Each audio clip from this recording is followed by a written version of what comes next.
आपने सुना होगा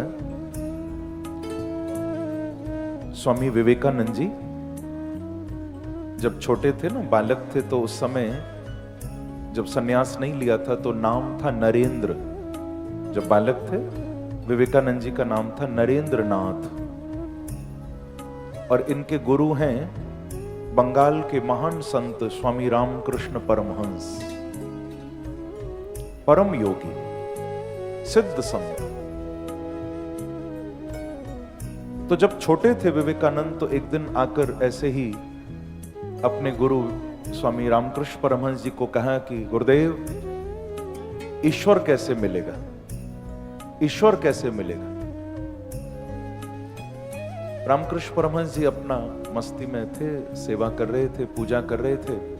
बार बार आकर पूछता, गुरुदेव ईश्वर कैसे मिलेगा। रामकृष्ण परमहंस बोले कि चल आज तुझे मिला ही दूं ईश्वर से, चल मेरे साथ।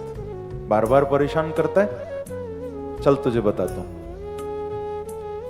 बोले मैं गंगा स्नान करने जा रहा हूं, चल मेरे साथ स्नान करेंगे। बहुत ध्यान से सुनिएगा।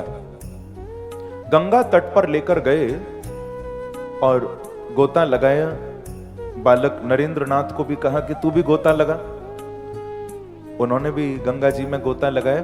जैसे ही गोता लगाया, अंदर गया वो बालक, तो रामकृष्ण परमहंस जी ने पानी के अंदर ही उसके दोनों शोल्डर्स, कंधे ऐसे पकड़ के दबा दिए, नीचे दबा दिए।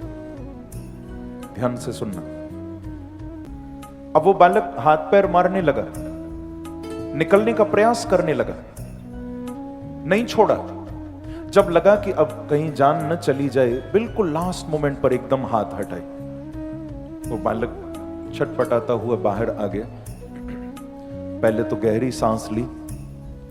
सांस लेने के बाद बोला कि गुरुदेव, ये भगवान से मिलाने लाए थे या ऊपर पहुंचाने लाए थे मुझे? ये कैसी लीला?